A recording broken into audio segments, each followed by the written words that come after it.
आप सभी शुभचिंतकों, मित्रों, संत महात्माओं, मातृशक्ति माता बहनों को मेरा प्रणाम, नमस्कार, दंडकार स्वीकार हो जी। कैसे हैं आप? आपके दर्शन करके मन को बड़ा सुकून मिलता है। आज मैं फिर लाइव आया हूं और बड़ा ही प्रेरक प्रसंग लेकर आया हूं, बड़ा ही प्यारा प्रसंग लेकर आया हूं। मुक्त आत्मा, आत्मा की मुक्ति।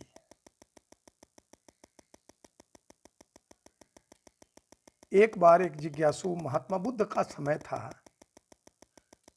तो एक बार एक जिज्ञासु महात्मा बुद्ध के चरणों में आकर मत्था टेका और अपनी जिज्ञासा को शांत करने के लिए महात्मा के बुद्ध के चरणों में हाथ जोड़कर बैठ गया। महात्मा बुद्ध से कहा, बाबा मेरी एक जिज्ञासा है। मैंने सुना है कि परमात्मा पूर्ण होता है, तो जब ये शरीर जन्म लेता है और आत्मा इस शरीर को धारण करती है तो परमात्मा उतना तो छोटा होता होगा, और जब कोई व्यक्ति इस संसार से विदा लेता है, मृत्यु को प्राप्त करता है, तो परमात्मा, ये आत्मा परमात्मा में विलीन हो जाती है, तो परमात्मा उतना तो बड़ा होता होगा। महात्मा बुद्ध बड़े ही प्रसन्न मुद्रा में जवाब दे रहे हैं। उनके पास एक रुमाल पड़ा था। महात्मा बुद्ध ने वो रुमाल उठाई और उस जिज्ञासु से पूछा, ये क्या है?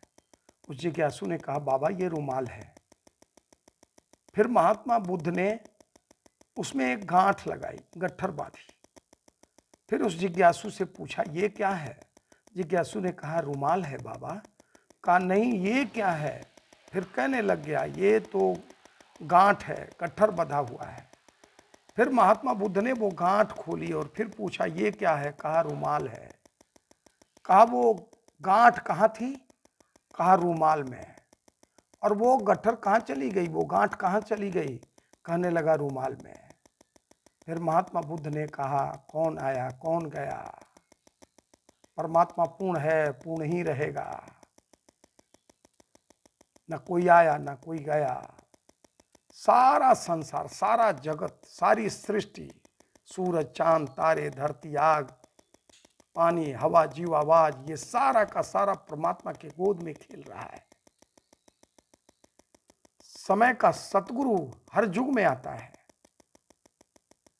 और ये आत्मा अपने निज घर को जानना चाहती है। 83,99,999 जोनियों में भटकती है, और ये जब ये मनुष्य का शरीर धारण करती है तो इसे अपने निज घर को जानना होता है।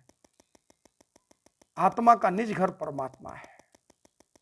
और जब समय के सतगुरु के चरणों में कोई व्यक्ति, कोई जिज्ञासु जब मत्था टेक देता है और जब इस राज को जानता है, जब वो ब्रह्म का बोध, तब वो ब्रह्म का बोध करा देता है। समय का सतगुरु, कोई बुद्ध पुरुष, कोई चैतन्य पुरुष परमात्मा का बोध कराता है और यह आत्मा मुक्त हो जाती है, आत्मा की मुक्ति हो जाती है। वो अपने निज घर को जान जाता है। हम कौन हैं, कहाँ से आए हैं और कहाँ जाना है। कैसा लगा ये प्रेरक प्रसंग? यदि आपको ये प्रेरक प्रसंग अच्छा लगा हो तो मिशन मार्ग को लाइक करें, कमेंट करें, शेयर करना ना भूलें, सब्सक्राइब करें। फिर अगले एपिसोड में आपके हम दर्शन करेंगे। आप सभी शुभचिंतकों को मेरा प्रणाम, नमस्कार, दंडकार जी।